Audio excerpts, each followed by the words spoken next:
Praise road હું Stanley Macwan મારી YouTube channel Gujarati Bible સ્ટડીમાં તમારું સ્વાગત છે.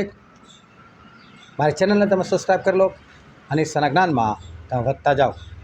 પ્રભુ ઈસુ ખ્રિસ્ત સાથે મરી જવું. પ્રભુ ઈસુ ખ્રિસ્ત જીવે છે. એ તો આજથી લગભગ 2000 વર્ષ થયા ત્યારે પ્રભુ ઈસુ ખ્રિસ્ત મૃત્યુ પામ્યા. એ પણ માનવ દેહમાં આવેલા ત્યારે, પરંતુ ત્રીજા દિવસે તો ફરી પાછા જીવતા થઈ ગયા અને તો સ્વર્ગમાં બિરાજમાન છે. પિતાજીને જમણા હાથે એમના રાજ્યાસન પર બેઠેલા છે. બધું બાઇબલ આપણને એવું શીખવાડે છે કે જો તમે ખ્રિસ્તી સાથે મૂવા તો તમે ખ્રિસ્તી સાથે જીવશો. ખ્રિસ્તો ક્યારના મરીને ઊભા પણ થઈ ગયા. હવે હું આજે અત્યારે કેવી રીતે પ્રભુ ઈસુ ખ્રિસ્તી સાથે મરી શકું? હું કેવી રીતે એમની સાથે મરીને એમની સાથે જીવી શકું? એટલે બાઇબલ તો એવું કહે છે કે જો તમે ખ્રિસ્તની સાથે મૂવા તો તમે એમની સાથે જીવશો. તો ખ્રિસ્તની સાથે મરવું એટલે શું એ જાણવા માટે આ વિડીયોને તમે આખો જુઓ.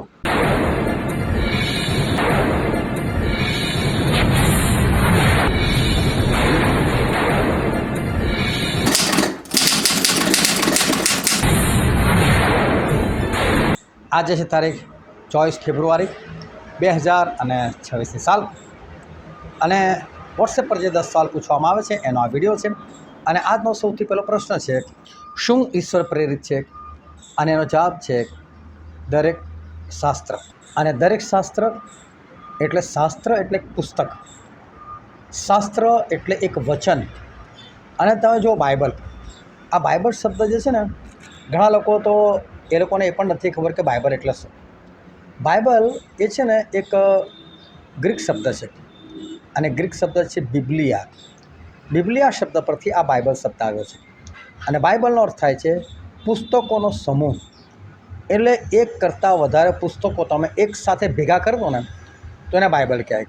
જો તમારું છોકરું સ્કૂલમાં ભણતું હોય, તમે એની ગણિતની ચોપડી, એની ગુજરાતી હિન્દીની ચોપડી, તમે એની સાયન્સની ચોપડી, તમે એના એસએસની ચોપડી, આ બધી ભેગી કરીને બાઇન્ડિંગ કરાવી દો, એને બાઇબલ કહેવાય. કેમ કે એ પુસ્તકોનો સમૂહ થઈ ગયો. પરંતુ આપણે જે બાઇબલ વાપરે છે એની આગળ એક શબ્દ છે પવિત્ર બાઇબલ. હવે જો પવિત્ર બાઇબલ બી કોઈને કોઈ માણસ આપેલો શબ્દ છે, ઈશ્વર આપેલો શબ્દ નથી. આ તો આપણે બાઇબલ શબ્દ આપી દીધો, પરંતુ ઈશ્વરે તો શાસ્ત્ર શબ્દ આપેલો છે, એટલે પવિત્ર બાઇબલ. તો પવિત્ર બાઇબલ એ બાઇબલ કેમ છે? કારણ કે એમાં 66 પુસ્તકોનો સમૂહ છે. 66 પુસ્તકો આપણે ભેગા કરવા છે અને 66 શાસ્ત્ર. આપણે પુસ્તક જે કહે છે એ ઈશ્વરની ભાષાનું શાસ્ત્ર. એ 66 શાસ્ત્ર ઈશ્વરે લખાવેલા છે. કઈ રીતે? જો આદમને કઈ રીતે બનાવવામાં આવે? માટીથી બનાવવામાં આવે. એ ઉત્પત્તિમાં લખેલું છે. પણ ઉત્પત્તિનું પુસ્તક કોણે લખ્યું? તો મૂસાએ લખ્યું. મૂસાએ ક્યારે લખ્યું? એના પછી તો નુહ આવ્યા અને નુહના વખતમાં આખી પૃથ્વીનો નાશ થઈ ગયો. એના પછી પેલા બાબિલનો બુરજ બન્યો, નિમ્રોદ બાદશાહ એ બનાવ્યો, એનો પણ નાશ થઈ ગયો. કેટલી બધી લાંબી વાત થઈ ગઈ. ઇઝરાયલ પુત્રો આવ્યા, એના પછી એ લોકો ગુલામ બન્યા, લાખોની સંખ્યામાં થઈ ગયા. ત્યાર પછી મૂસા આવ્યા.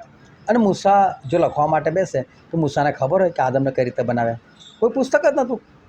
તો મૂસા શાની પરથી લખ્યું? એટલે શું? દરેક શાસ્ત્ર ઈશ્વર પ્રેરિત છે. એટલે ઈશ્વરે લખાવ્યું છે અને માણસોએ લખેલું છે. અને એટલે તમે જોજો ઈશ્વરે કઈ રીતે લખાવ્યું. તમારે બાપ્તિસ્માની સ્ટડી કરવી હોય ને તો બાપ્તિસ્મા કોઈ એક જગ્યાએ નથી લખ્યું.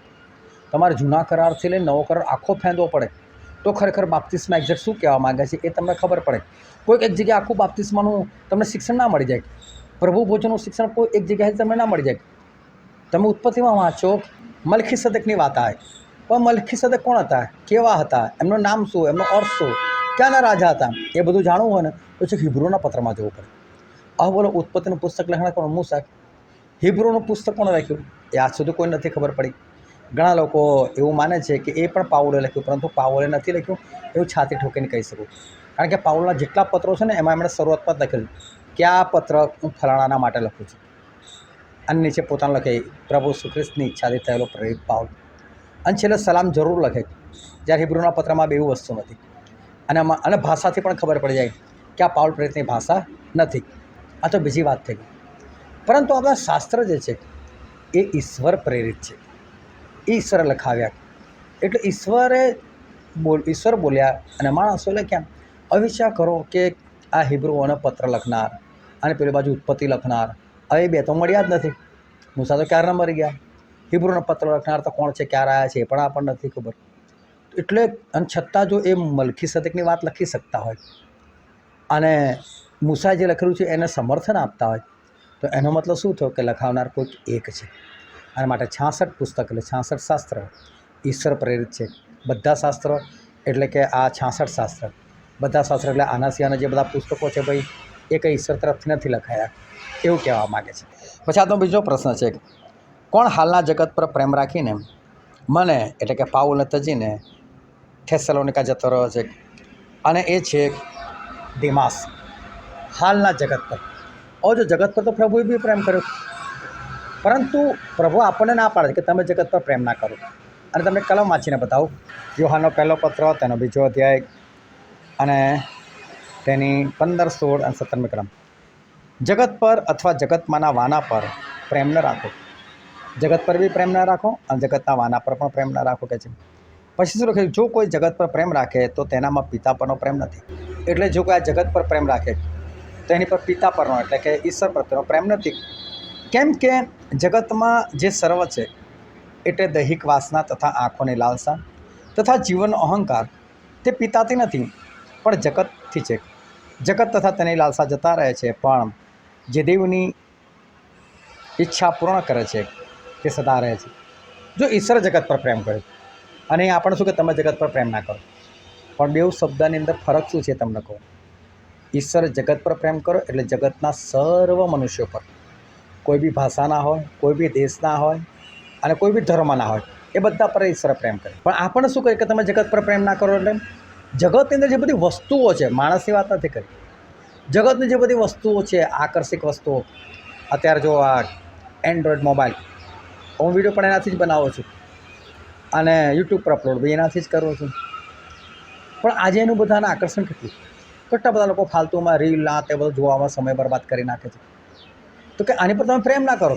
ઠીક છે, આ તમારું માધ્યમ છે, તમે કોઈ સાથે વાત કરી શકો, તમે ઈશ્વરના વચનો જોઈ શકો છો, પણ તમે પછી એમાં દિવસના 3-3, 4-4 કલાક તમે કાઢી નાખતા હોય. અને હું તો કોઈ 1 કલાક બી તમે જો ફાલતુ વિડીયો જોવામાં કાઢતા હોય તો તમારી સમયની બરબાદી છે. અને જો તમે એના વગર નથી રહી શકતા તો બહુ પ્રોબ્લેમ છે. એકવાર મેં સંગતની અંદર એક મિટિંગની અંદર મેં એવું જ કર્યું.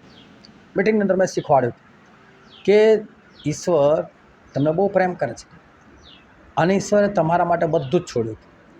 મેં કહું આજે તમે ઈશ્વર માટે શું છોડી શકો છો? મેં કહું વધારે નહીં ચાલો તો મોબાઈલ છોડી શકો છો. 5 જણ જોશમાં આવીને મને મોબાઈલ આપીને જતા રહે, લો આ મારો મોબાઈલ. હવે મને અંદરથી ખાતરી હતી કે આ જગતના વાના પર પ્રેમ છે, એટલે 5 મોબાઈલ હું જે ઘરમાં મીટિંગ હતી એ લોકોને જ આપીને નીકળી ગયો અને કહી દીધું ભાઈ આ લોકોને હમણાં નહીં, રાતે પહોંચાડી દેજો. અને હું તો પછી મારા ઘર, મારું ઘર ત્યાંથી 45 કિલોમીટર તો હું તો જતો રહે ત્યાંથી. અને થોડી જ વારમાં પછી ફોન આવ્યો, ભાઈ મારો મોબાઈલ. તમે તો આપી દીધો, ભૂલી જાઓ ને, ભૂલી ના શકે મારી સામે બીજા ફોન. અરે આવું છે તેવું છે, અમને તો ફોનની બિસ્કોટ જરૂર છે. કોઈ ત્યાં તો ઘરમાં ઝઘડો થયો કે મારો ફોન કેમ આપી દીધો. હવે વિચાર કરો, આ મોબાઈલ પર આટલો બધો પ્રેમ અને મોબાઈલને ના છોડી શકતા હોય તો ઈશ્વર કોઈ પ્રાપ્ત કરી શકે? કઈ રીતે પ્રાપ્ત કરે છે? એટલે ઈશ્વર જગત એટલે જગતના લોકો પર પ્રેમ કર્યો. પરંતુ આપણે શું કહે છે કે જગતની વસ્તુઓ પર, એને આકર્ષિત કરનારી વસ્તુઓ પર આજે મોટા ભાગના લોકોનો પ્રશ્ન છે અમારા છોકરો મોબાઈલ છોડતો નથી. જબરદસ્ત પ્રશ્ન થઈ ગયો છે. અને મા બાપ બી શું કરે છે, છોકરું નાનું હોય 6-8 મહિના ત્યારથી જ પહેલાં ગીતો ગવાય, એને મોબાઈલ પર ચાલુ કરીને આપે ને એને ખાવાનું ખવડાવે. પછી શું થાય? આદત પડે ને. મેં એવા લોકોને જોયા છે જેને વિશ્વાસી કહેવાય, આત્મિક લોકો કહેવાય, પેન્ટ સીવડાવે, શર્ટ સીવડાવે અને પછી પહેરીને જુઓ કેવું લાગે છે. અને પછી છે ને પાછા પેલા ટેલર માસ્ટરને કહે કે આટલું અમારે આંગળી છે એટલું જ, અડધો જ છે, આટલું ખુલ્લું કરી નાખો ને, આટલું ફિટ કરી નાખો ને, બરાબર નહીં લાગતું. કહો આટલામાં શું ફરક પડવાનો? પણ વિશ્વાસી આત્મિક લોકો આવું કરે. એને બધું જગતમાં લોકોનું કેટલું બધું ધ્યાન છે. એટલે કપડાં ફક્ત તમારું શરીર ઢાંકવા માટે છે, સારા દેખાવા માટે નથી. જો કપડાથી સારા દેખાતા હોત ને તો દુકાનની બહાર જે પેલા પૂતળા લાગે છે ને એની જોડે કેટલી છોકરીઓ અને છોકરાઓ લગ્ન કરી લીધા હોત. કદી કોઈ કીધું કે આ પૂતળા બહુ જોરદાર દેખાય છે, વાવ કેટલા સરસ કપડાં છે, કેટલા જોરદાર દેખાય છે? નથી કહેતા. આપણે સારા છે ને એટલે આપણે ગમે તે કપડામાં સારા દેખાય, કારણ કે ઈશ્વર આપણને સુંદર બનાવ્યા છે. અને માટે આ વસ્તુનું ધ્યાન રાખો. જગતના વાના પર પ્રેમ નથી રાખવાનો.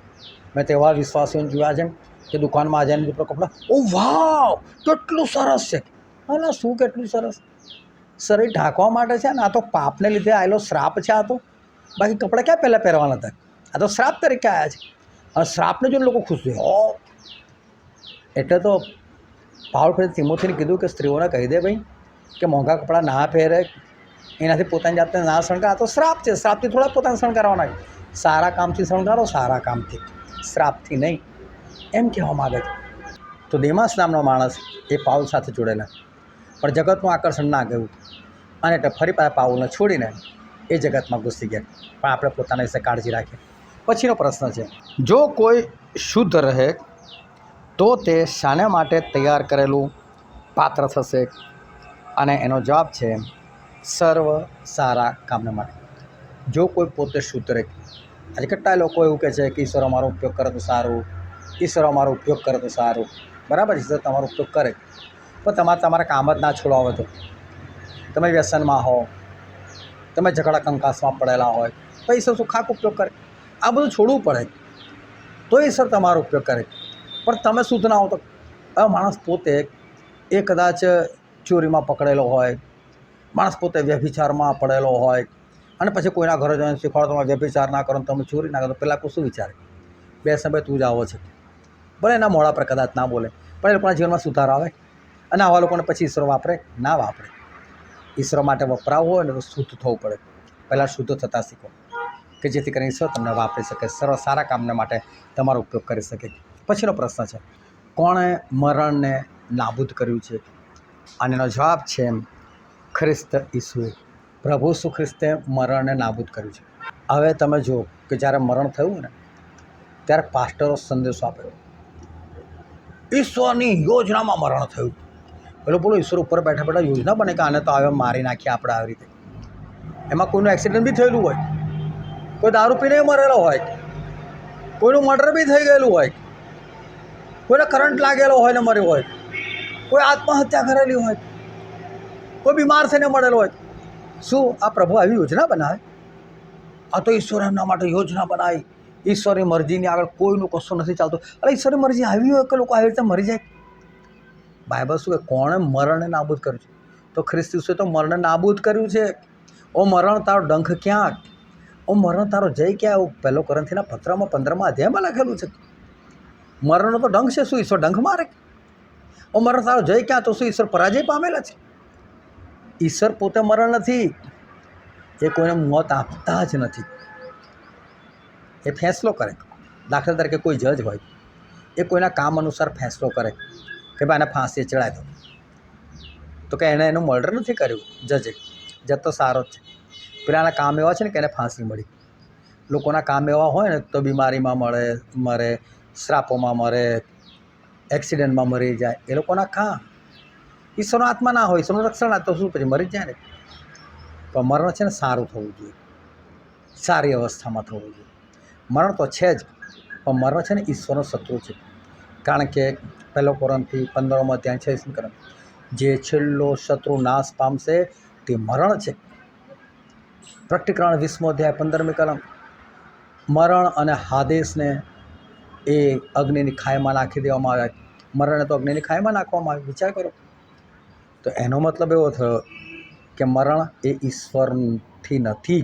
ઈશ્વર તો જીવન આપનાર ઈશ્વર છે. એ શું કહે છે યોહાન 10:10માં, ચોર ચોરી કરવા, મારી નાખવા તથા નાશ કરવા સિવાય બીજી કોઈ મતલબ ત્યાં આવતો નથી, પરંતુ તેઓને જીવન મળે અને તે પુષ્કળ મળે માટે હું આવ્યો છું. તો પ્રભુ શાના માટે? જીવન આપવાના માટે. પછી પાછા મોત આપે? ડબલ કામ કરે? ના કરે. અને માટે મોત છે ને એ ઈશ્વર તરફથી નથી હોતું, એ શૈતાન લઈને આવે છે. પ્રભુ ઈસુ ખ્રિસ્ત પોતે પણ એ મરણને આધીન થયેલા, એવું ફિલિપી 2 અધ્યાય 5-8 કલમમાં લખેલું છે. પછીનો પ્રશ્ન છે, કોના કામ પ્રમાણે પ્રભુ તેને બદલો આપશે? અને એ માણસનું નામ હતું આલેક્સાન્ડર કંસારાક. હવે એ માણસના કામ બરાબર નહોતા.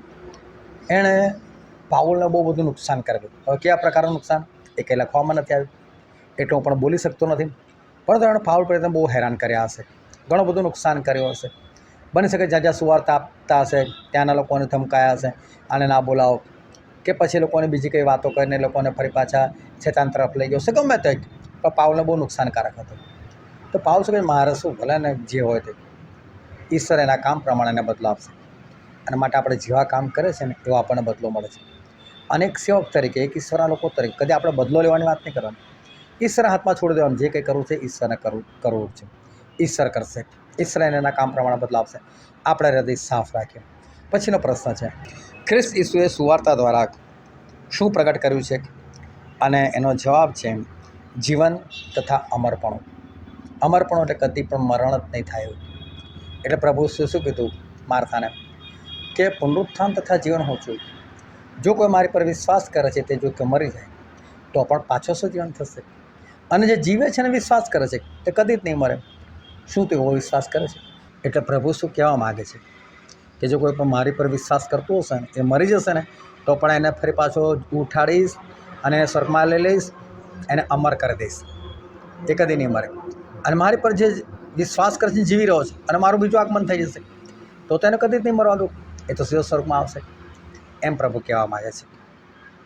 પછીનો પ્રશ્ન છે, જો આપણે તેની એટલે કે ખ્રિસ્ત ઈસુ સાથે મૂવા તો તેની સાથે જીવીશું પણ. આ વચન કેવું છે? તો આ વચન એ વિશ્વાસ કરવા યોગ્ય છે એવું બાઇબલમાં લખેલું છે. હવે ઘણી જે બાઇબલ કહે છે કે જો આપણે ખ્રિસ્ત ઈસુ સાથે મૂવા એટલે પ્રભુ ઈસુ ખ્રિસ્ત સાથે મરી ગયા. એટલે મેં શરૂઆતમાં જ કીધું કે પ્રભુ ઈસુ ખ્રિસ્ત સાથે મરી જવું એટલે શું? એ તો ક્યારના મરી ગયા, ત્રીજા દિવસે પાછા ઊભા પણ થઈ ગયા. હવે આપણે કોની જોડે મરવા જઈએ? તો જો પ્રભુ ઈસુ ખ્રિસ્ત સાથે મરવું એટલે શું? જે દિવસે તમે ઈશ્વરના વચન પર વિશ્વાસ કરો છો અને વિશ્વાસ કરીને તમે પસ્તાવો કરો છો અને પસ્તાવો કરીને જ્યારે તમે બાપ્તિસ્મા લો છો, કારણ કે જ્યારે પિત્તરે ઉપદેશ કર્યો ત્યારે લોકોને વિશ્વાસ આવ્યો. જે લોકોને વિશ્વાસ આવ્યો એ લોકોએ પિત્તરને પૂછ્યું, પિત્તર અમે શું કરે? તો પિત્તરે કીધું પસ્તાવો કરો. એટલે વિશ્વાસ આવ્યો તો પસ્તાવો.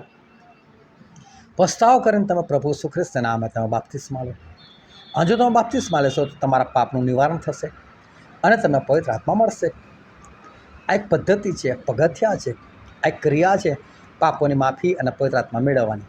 પણ જ્યારે માણસ આ રીતે જ્યારે વિશ્વાસ કરે છે, પસ્તાવો કરે છે અને બાપ્તિસ્મા લે છે, પેલું બધું નહીં.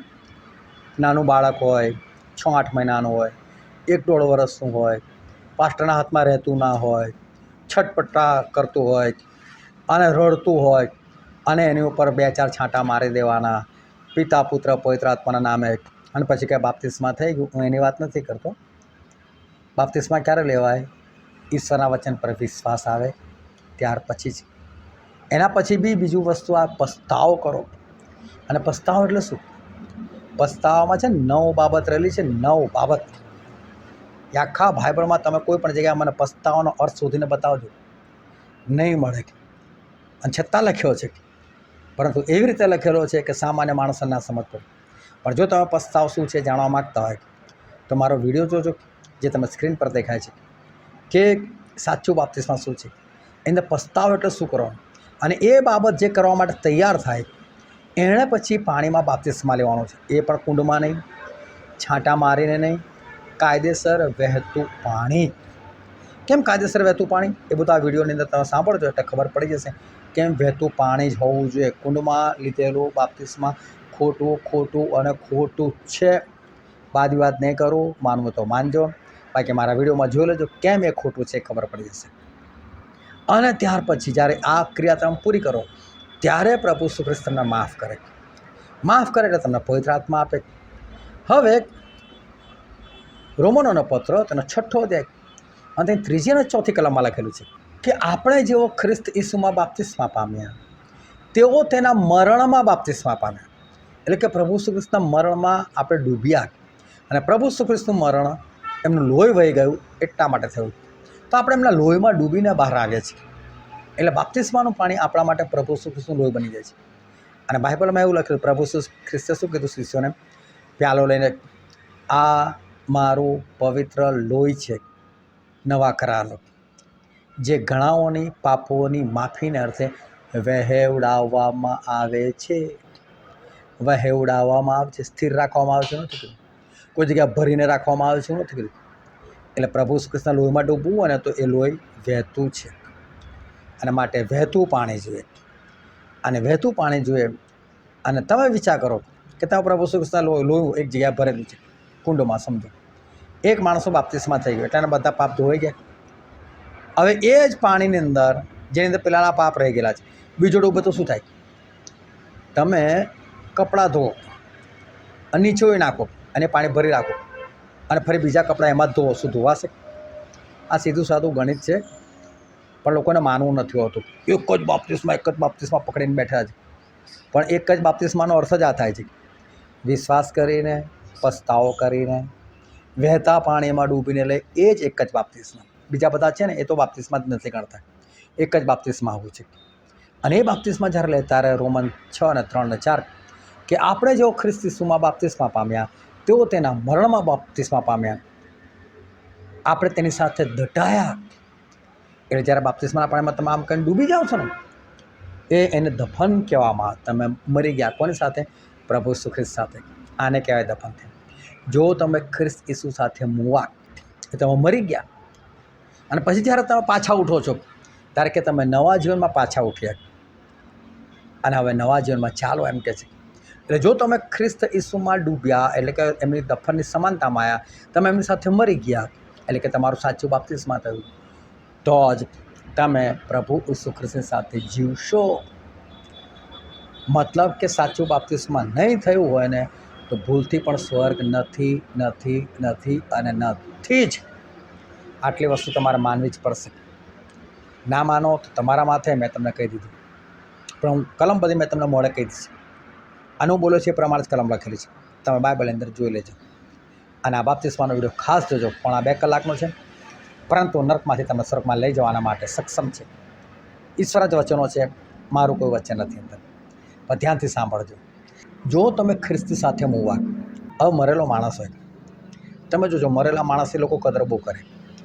મરેલા માણસ માટે લોકો રડે, બહુ સારો હતો, ભલે એણે ભૂંડા કામ કરે તો એ વખતે એ દિવસે એના બધા વખાણ કરે. અત્યારે જીવતો વખાણ કરી લેવાતા, તારે નહીં કરે. પછી શું કરશો? હાર પહેરાવશે, ગુલાબનો હાર પહેરાવશે અને ફૂલોનો હાર પહેરાવશે, એની પર અત્તર છાંટશે, કેટલું બધું કરે. સરસ પેટી બનાવડાવશે, ચર્ચવાળા પણ સરસ ક્રોસ લઈ આવશે, ફૂલોનો બનાવેલો એક મોટી રિંગ લઈ આવશે, એ મૂકશે. આટલું જીવ કર્યો તો પેલાનું જીવન ના બચી જતું, પેલો બિચારો પસ્તાવ ના કરી લેતે. આ બધું જીવ કોઈ નથી કરતું. પરંતુ તમને કહું, એ ડેડ બોડી, એ મરેલો માણસ ઊભો થઈને એવું કે થેન્ક યુ નથી બોલતો. થેન્ક યુ કેમ? એ મરી ગયો છે, આભાર નથી માનતો. મને તમે એના ગમે એટલા વખાણ કરો ને, હા ફૂલાઈ ના જાય, કેમ કે મરેલો છે. પણ ચલો તમે છોડો, હું કહું છું તો કોઈ મરી જાય ને એને તમે એવું કરી નથી શકતા, પણ ખાલી અંદાજો તમને કહું તો તમે ચંપલ લઈ જઈને 2-4 મોડા પર ઠોકી દો, ગુસ્સેથી ઊભો થશે. કેમ મને ચંપલ માર્યું? અરે તમે 2 ગાળ બોલી દો, ઊભો થાય કે કેમ મને ગાળ બોલ્યો કહેશે. કેમ? કારણ કે મરી ગયેલો છે. અને જેટલા લોકોનું બાપ્તિસ્મા થયું છે ને, હું એવા લોકોની વાત કરું છું. સાચું બાપ્તિસ્મા, એ લોકો મરી ગયેલા છે, પ્રભુ ઈસુ ખ્રિસ્ત સાથે મરી ગયેલા છે. એ લોકોને તમે ગમે એટલી વાહ કરો ને તો ફૂલાઈ ના જાય. એમની પ્રશંસા કરો તો એ બહુ જોશો, હા આપણે તો આમ ને આપણે તેમ ઘમંડમાં ના આવી જાય. અને તમે એને ગાળો બોલો ને તો બી એનું જ રિએક્શન, એને કંઈ ફરક ના પડે. આવી રીતે જીવન જીવવાનું છે. અને આવી રીતે જે પ્રભુ ઈસુ ખ્રિસ્ત સાથે મરી ગયો છે ને, તો એ માણસ પ્રભુ ઈસુ ખ્રિસ્ત સાથે જીવતો પણ થશે અને સ્વર્ગમાં અનંતકાળ માટે જીવશે. આવી રીતે મરવું એ બહુ જરૂરી છે. આને કહેવાય કે તમે મૃત્યુ પામ્યા. પણ જો હજુ બી તમને ખોટું લાગતું હોય, હજુ બી તમને ગુસ્સો આવતો હોય, તો ભલે તમે સાચું બાપ્તિસ્મા લીધું હોય ને તો પણ તમે ખરેખર મર્યા નથી. અને આના માટે જે જરૂર છે આવી રીતે જીવન જીવવા માટે, એ છે પવિત્ર આત્માની જરૂર. પવિત્ર આત્માના સામર્થ્ય વગર તમે આવી રીતે ઈશ્વર માટે કે પોતાના માટે મરી શકતા નથી. જો તમે ખ્રિસ્ત ઈસુની સાથે મુવા તો જ તમે જીવશો. મરવું જરૂરી છે. પછીનો પ્રશ્ન છે, જેઓ શૈતાનના ફાંદામાં ફસાયા છે તેઓની શું ઠેકાણે આવે? અને એનો જવાબ છે બુદ્ધિ. બાઇબલમાંથી કલમ વાંચીને બતાવો. 2 તિમોથી 2 અધ્યાય 24, 25 અને 26 ક્રમ. પણ પ્રભુના દાસે વિખવાદ કરવો નહીં, પણ તે સર્વ માણસો પ્રત્યે માયાળુ, શીખવવામાં બાહોશ, સહનશીલ, ને વિદેશીઓને નમ્રતાથી સમજાવનાર હોવો જોઈએ. કદાચ ને દેવ તેઓને પસ્તાવો કરવાની બુદ્ધિ આપે, જેથી તેઓને સત્યનું જ્ઞાન પ્રાપ્ત થાય, અને જેઓ શૈતાનના ફાંદામાં ફસાયા છે તેઓની બુદ્ધિ ઠેકાણે આવે, અને તેમાંથી છૂટીને તેઓ પ્રભુની ઈચ્છા પૂરી કરવાના માટે તેના સેવકને આધીન થાય. ઈશ્વર શું કહે છે કે સેવકે બહુ શાંતિથી સમજાવવાનો માણસ હોય. જો કોઈની પાસે પ્રશ્ન લઈને આજ, ફરી કહું છું, વાદ વિવાદવાળું નહીં, એને તો જતો જ કરવાનો. પણ જો કોઈ ખરેખર શીખવા માટે આવે છે તો બની શકે એકમાંથી બીજો પ્રશ્ન થાય, બીજામાંથી ત્રીજો થાય, તો વાંધો નહીં, શાંતિથી એને શીખવાડું. અને જેવી રીતે શાંતિથી આપણે શીખવાડીશું તો શું થશે ખબર છે? એની બુદ્ધિ ઠેકાણા આવશે, એવું પ્રભુ કહેવા માગે છે. અને માટે એને શાંતિ શીખવાડવાની જરૂર છે. પછીનો પ્રશ્ન છે, આ સઘળા દુઃખોમાંથી કોણે મને એટલે કે પાઉલને છોડાવ્યો? અને એનો જવાબ છે પ્રભુએ. પાઉલને ઘણી બધી જગ્યાએ ઘણી બધી તકલીફો પડી, ઘણી બધી મુશ્કેલીઓ આવી, સતાવણીઓ થઈ, માર પડ્યો, જેલમાં જવાનું થયું, પરંતુ ઈશ્વર બધી બાબતમાં તેનો છુટકારો કરેલો. ઈશ્વર છોડાવે છે આપણને. એમણે આપણા દુઃખ લીધેલા છે અને માટે આપણને દરેક દુઃખમાંથી છોડાવી શકે છે. અને આજનો છેલ્લો પ્રશ્ન છે, કેવો વિશ્વાસ તારામાં છે, એટલે કે તિમોથીમાં છે? અને એનો જવાબ છે નિષ્કપટ. જો વિશ્વાસ હોવો જોઈએ પણ નિષ્કપટ, એટલે કે વિશ્વાસની અંદર કપટ ના હોવું જોઈએ. ઘણા લોકો છે ને વિશ્વાસની અંદર પણ કપટ લઈને આવે. કેવું કપટ? એકવાર એક ભાઈને હું મળ્યો, એ અન્ય ધર્મી હતો. હવે એને હું જોઉં ને તો મને બહુ આનંદ થાય, કેમ કે કોઈ અન્ય ધર્મીમાંથી આવેલો ને તો બહુ ખુશ થાય કે આણે પ્રભુનો સ્વીકાર કરેલો છે. તો હું એમને મળ્યો, એમને બધી વાત કરી. મેં કહું મને તમને જોઈને બહુ આનંદ થાય છે કે તમે ઈશ્વરમાં જોડાયા. અરે મેં તો ઈશ્વર માટે માર ખાધો છે. બહુ સરસ કહેવાય. મેં ઈશ્વર માટે તમે માર બી ખાધો છે, બહુ સારું કહેવાય. પછી એક બીજો ભાઈ એ જ ધર્મનો, અને એ પણ વિશ્વાસમાં આવ્યો. એટલે ભાઈને મેં પેલા ભાઈ સાથે મળાવ્યો કે ભાઈ તું આને મળ. માનો કે પેલા ભાઈ ઉત્તેજન આપશે. અને ત્યારે પેલા ભાઈએ શું શીખવાડ્યું ખબર? મારી ગેરહાજરીમાં આપણું સાચું, આપણું જ કરવાનું. આ તો છે ને આ લોકો છે ને આ લોકોની પાસે ખાલી જવાનું અને છે ને પેલું ભિખારીની જેમ રહેવાનું કે છે. આ ખ્રિસ્તીઓ દયાળુ બહુ હોય કે છે. આપણે કંઈ ખાવાનું નથી એટલે ફટ દઈને પૈસા કાઢીને આપી દે, લે ભાઈ જા ખાઈ લેજે. આપણે કંઈ કપડાં નથી તો આ કપડાં લઈ આપે, એટલે ખાલી ફાયદો ઉઠાવવાનો કે છે, બીજું કશું નહીં. બાકી આપણું જ સાચું છે. બોલો, વિશ્વાસી ખરો, પણ કેવો વિશ્વાસ? કપટવાળો વિશ્વાસ. એટલે કે જે નિષ્કપટ વિશ્વાસ તારામાં છે, તિમોથીને કહેવામાં. તો વિશ્વાસ કેવો હોવો જોઈએ? નિષ્કપટ. કપટવાળો વિશ્વાસ કામનો નથી, એવો આપણે વિશ્વાસ નહીં કરવાનો. તો આ રીતે રોજ સવાલ પૂછવામાં આવે છે, તમે એમાં બની રહો, બીજાને પણ લાવો. ઈશ્વર તમને આશીર્વાદ આપે. આમેન.